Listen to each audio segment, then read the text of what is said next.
My buddy just picked up this laser dub effects pedal and it sounds wild, right? But instead of dropping cash on hardware, yet again, I'm going to show you how to make your own laser sound effects in Ableton, then turn it into a supercharged rack you can drop straight into your projects to save you money.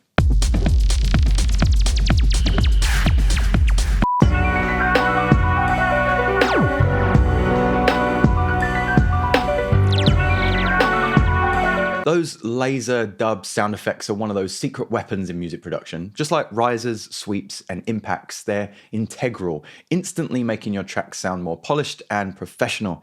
And if you want to skip the queue today and download the rack right away without having to follow the tutorial, just head over to the Patreon where you'll also find this week's bonus episode. The links are in the description. First up, let's get the sound down. So we're going to start things off with an operator, and we're going to bring our sustain all the way down. We'll keep our release around 400 milliseconds, and for now, we'll do the same with our decay. Most of the sound is going to come from the pitch envelope. So we turn this on, and we head over to peak, which will pitch up to plus 48 semitones, but we can bring the sustain and the end down to minus 48 semitones. This is going to give this pitch drop effect. Congratulations. Now you have that out the way, let's look at the rack itself. So we're going to put this into a group, that's Command G here, and open up our macro list. And I'm going to maximize this to 16 macros, and we're going to use all 16 of these. The first thing that I like to do is name the macros before we assign them, so you kind of get an understanding of what this is going to look like. Okay, so with those named, we can start to assign things. And the first thing that we're going to assign is the actual sound of the wave. I actually like to set this wave to saw 3. I feel like it's a little bit more aggressive than the sine, but of course you can choose any sound that you want. And that's the whole point. We're going to right click this and map to wave. We're then going to go on to the attack, which is also quite easy. We select our envelope and then we choose attack, map to attack, decay, map to decay. From here, we need to look at the pitch instructions. So we're going to choose pitch envelope down here in the bottom right. And then we're going to go back to our instrument rack and start to map these 5 macros here. Let's look at the pitch decay first. So we're inside pitch envelope. We're going to choose this decay and map to pitch decay. The reason we call in this pitch sweep after tying it to the attack is if we bring it out and bring our initial down, you'll actually hear that the pitch sweeps upwards. Pitch wheel is going to be controlled by a transpose here, so we'll assign that to pitch wheel, and time is an easy one. That's going to be assigned to time. So now we can control how high or low the sound is and how long it lasts for.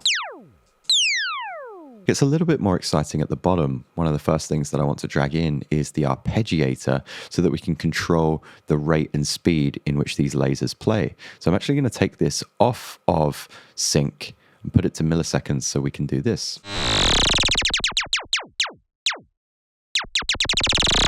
But you can hear that at the bottom here, it gets a little bit aggressive in the bass. So we're also going to create a high pass filter so that when it's in these low rates, it's not as bass heavy, and when it's in these higher rates, it sounds a little bit more true to the sound that we have now. So we're going to assign the rate to repeater here. Oh, I should mention, this episode is sponsored by DistroKid. DistroKid have everything I need to promote and market my music after I finished it up. I got new tracks on the way, and best believe I'm going to use their hyperfollow and promo card tools to ensure that my audience can pre-save and find my music in a professional manner. There are tons of discounts in the description. Use that affiliate link to support the show and get yourself money off. Let's get back to the episode. Got space here. Can you guess what that'll be? Yes, it'll be a reverb, which we'll assign to the end and then drag into our group. For now, we can just choose dry wet and set that to space, and then decay to space decay. We've also got a delay, which is very easy to set up. So we'll assign our delay and also drag that into the end of the group. We'll choose maybe a little bit of filtering and some ping pong. So just like before, we're going to set dry wet to the device name. So that'll be to delay. And then we're going to choose our beat divisions with delay time here. We've got a high pass and a low pass, very easy to do. So we'll go to the EQ8. We'll create a high pass and a low pass filter. And we'll assign both of these frequencies to the respective high and low pass. So we'll start with the low pass at the end here. And then with node 1, we'll set that to our high pass. And then finally, we have output, which we're going to assign to a utility. So that utility's gain, we're going to assign that to output there. So we've got all of our macros in place now, but we want to have a little bit more control. Like I said, the repeater is way too bassy at this level. And some of these plugins, I want them to be able to turn on as we ramp these up. We might not always want this arpeggiator on. So we're also going to map the bypass to repeater. And then we're going to hit map. And in our map controls here, we can set minimums and maximums. So for device on, we're going to set this to 1. It means that below 1, our device will actually be off. And then once we click it one place, the device actually comes on at a very low rate.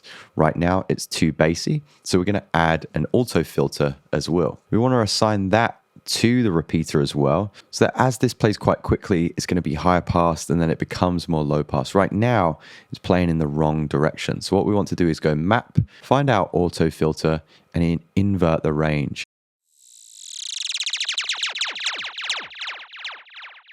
And what would the problem be when we roll this all the way down and the arpeggiator turns off? We've still got an extremely high pass sound. So we're also going to want to map auto filter to the repeater as well and do that same thing. Auto filter device on, that will turn on after one click.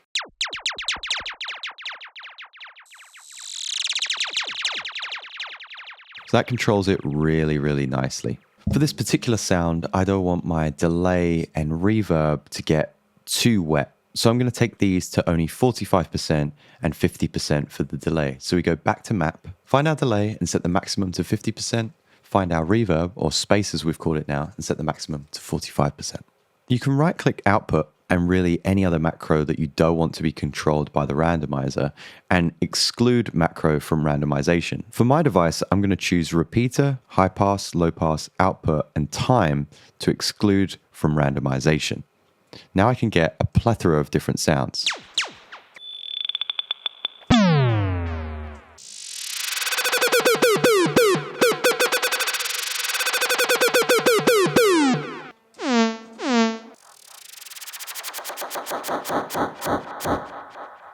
By randomizing these options, you can save all of the presets that you like as snapshots and name them as your particular variations. Finally, let's look at how we can automate this thing in context with some music. Take a look. So I've got more of a lo-fi backing track here. And with this, it would be very easy to just use it on one shots or as a kind of drum fill element. We're going to use this in two different ways. With the one shot, we're essentially just going to set that delay and space. We have the attack turned up, so we have this more swooping kind of sound. And then bring that attack back down with the high pass and the repeater here to have just a little trickle of that laser dub sound. With the music, it sounds like this.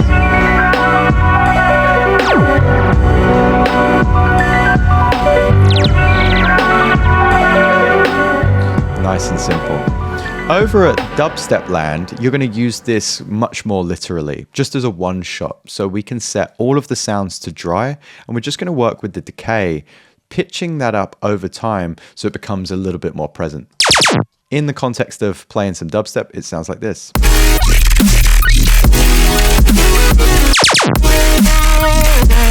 But if we were using it in the context of techno, we can be much more melodic. You can see I've got loads more automation parameters here. So we're first by starting repeating in and decreasing that high pass.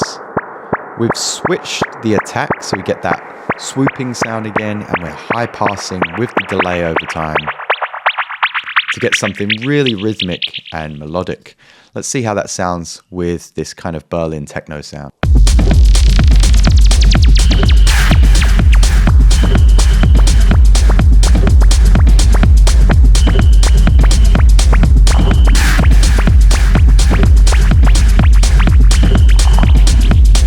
If you've come this far, you've probably already built your own, but don't forget that there is a laser rack over at the Patreon, along with 308 other posts, templates, downloadables, and bonus episodes, along with this week's bonus episode.